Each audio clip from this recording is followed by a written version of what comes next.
So as Tsuut'ina, we're part of the Dene Nation. We entered into Treaty 7 in 1877, and for us it was a peace and friendship treaty, and it was an agreement to share the land.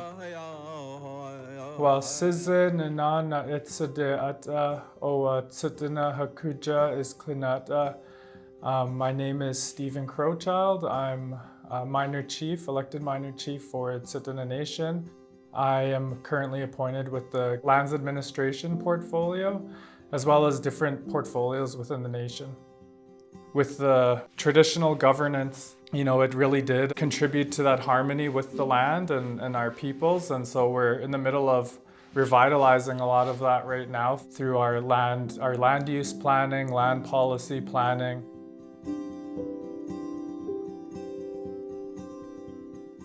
My name is Tanis Onespot. I'm the Executive Director for the Lands Portfolio on Tsuut'ina Nation.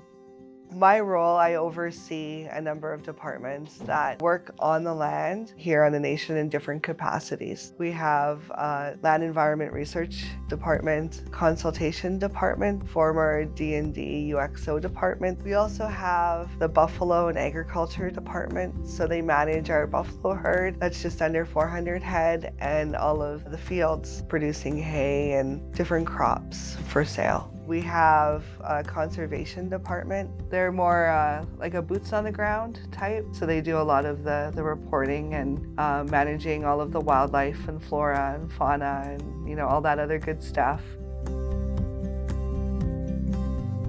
I grew up with wild meat in my mouth.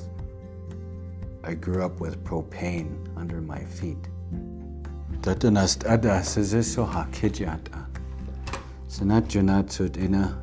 That was my name. I introduced myself, Star Chief.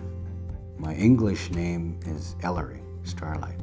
My parents, my dad and my mom, they were very adamant in teaching us about how they used to do things a while back. When it comes to forestry, one of the main rules they instilled in us is if you're gonna take something, you offer something.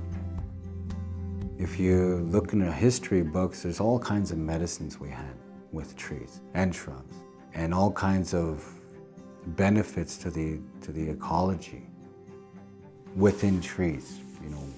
Whether it was a wintering area to protect from blizzards or anything, landmarks, the kind of animals you would find for harvesting, ceremonies as well.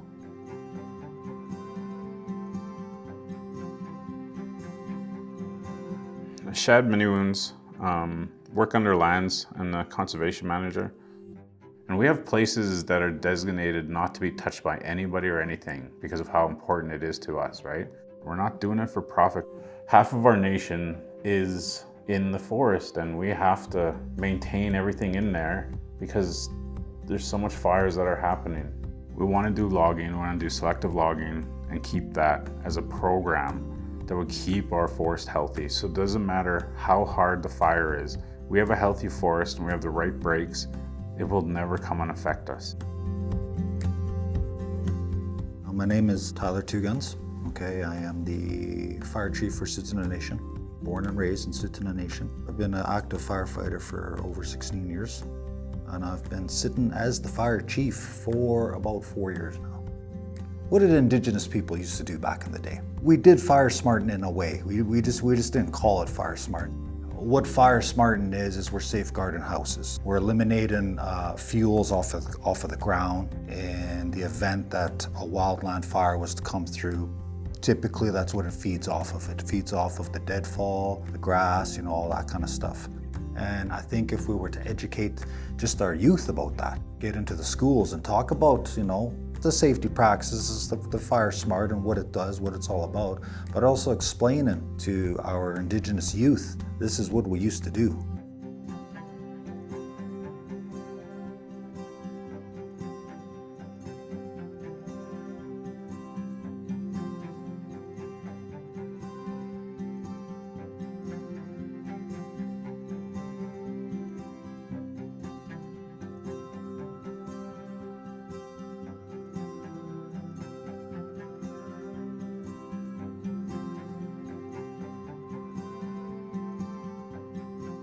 You know, there's been various forest management initiatives that are taking place that's contributed to a lot of youth-based initiatives, and we were able to acquire in addition to our reserve lands through previous ring road agreement, and that's been a lot of focus for forest management. You know, there's been a lot of improvements made on there to allow for youth training in forestry and youth groups to be up there, land-based education, learn about, you know, the work being done, but also be on the land and hear from our elders. And the lands portfolio was able to provide transportation and lunch and remove barriers for youth to be up there. And, you know, a lot of the work they did provided firewood for our elders, different ceremonies. Being out there working, it just felt refreshing being outside instead of indoors. My name is Joe Runspot. I'm 18 years old.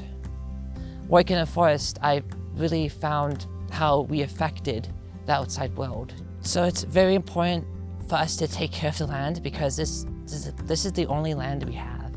The more we open their minds and the more we show them the possibilities of the nation, and we educate them on everything that could happen and everything that we, you know, think is best to happen, it's going to be huge. And best thing we can do is education.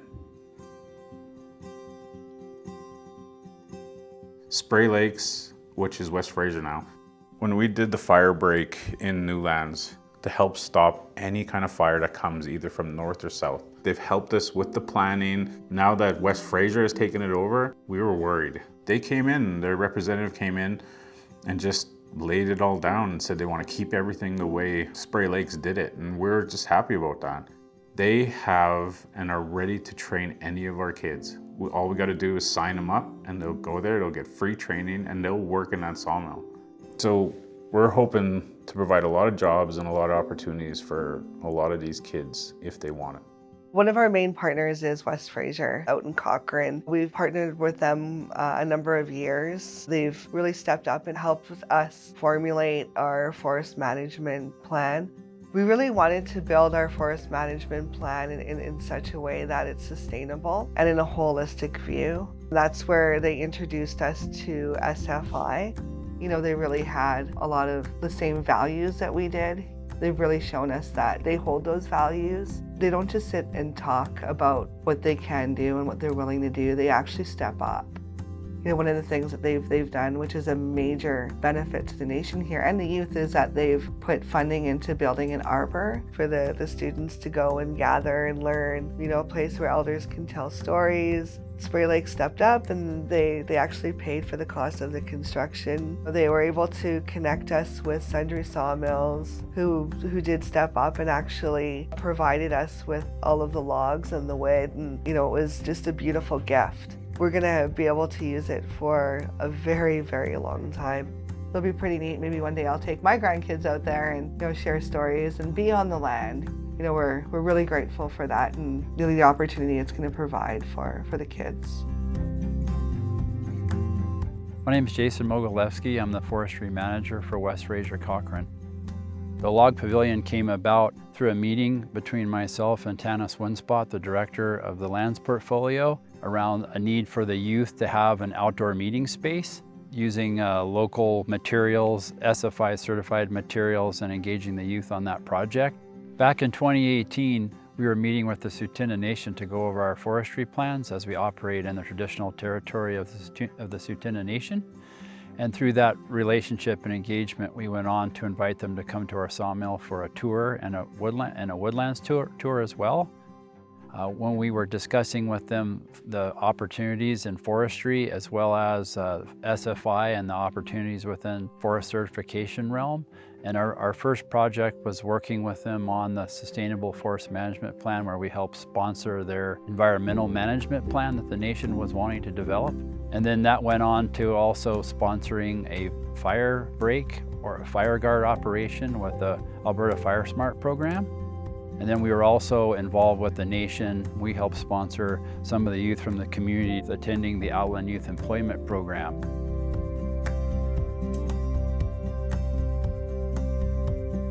OYAP showed me that there's many opportunities, and not only it shows me so many opportunities, but fields I didn't know existed in the forest. We got a lot of people who's willing to work, who is willing to hop in the field. They just don't know the, job market is available for them, or, they don't know how to get into that certain industry. We're working with the nation, partnering with helping to sponsor the Woods Youth Program. That's a 6-week program, and it gives an opportunity for the local youth who are of teenager years to come and get practice of working every day and being in the outdoors environment. Gives us a chance to provide some forest literacy education, as well as connect with the youth and let them know about all the opportunities in our industry.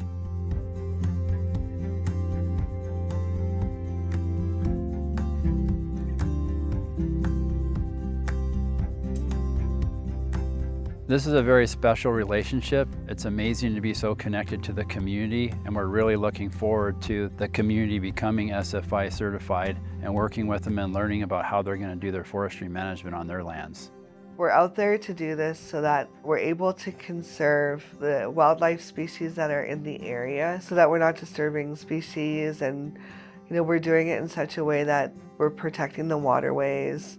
Having a level of high standards when it comes to environmental management and forest management, they really help us when it comes to planning. And SFI, they do have third-party auditors that go out and then make sure that the industry and all of the partners are actually doing what they say that they're doing on the ground level. So that's what I really like about it, is that they don't just say that they're sustainable. They hold everybody that's certified or wants certification accountable.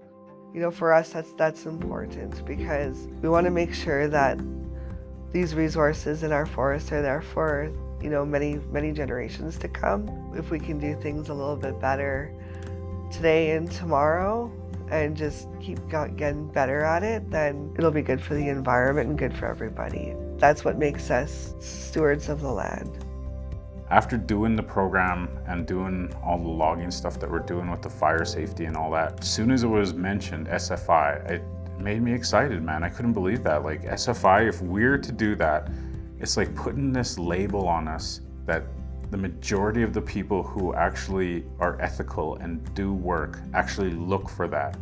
They'll understand that we set a standard for everything that we do with this wood. SFI is a pretty amazing thing. You hear it from our elders all the time, like the land has changed so much from when they were younger, and I've witnessed the same change. I just feel like there is an urgency to develop solutions. Everything that we share the land with is alive, and human beings are only, one part of that. And what we do, impacts other relations that we have, like the four-legged, the ones in the water, the ones in the air, right down to the tiny insects. We're gonna have one of the most isolated forests in all of Alberta. So yeah, I want to keep that for everybody, for my children and their children. I hope we have the forest and everything that comes with it, from elk to deer to moose.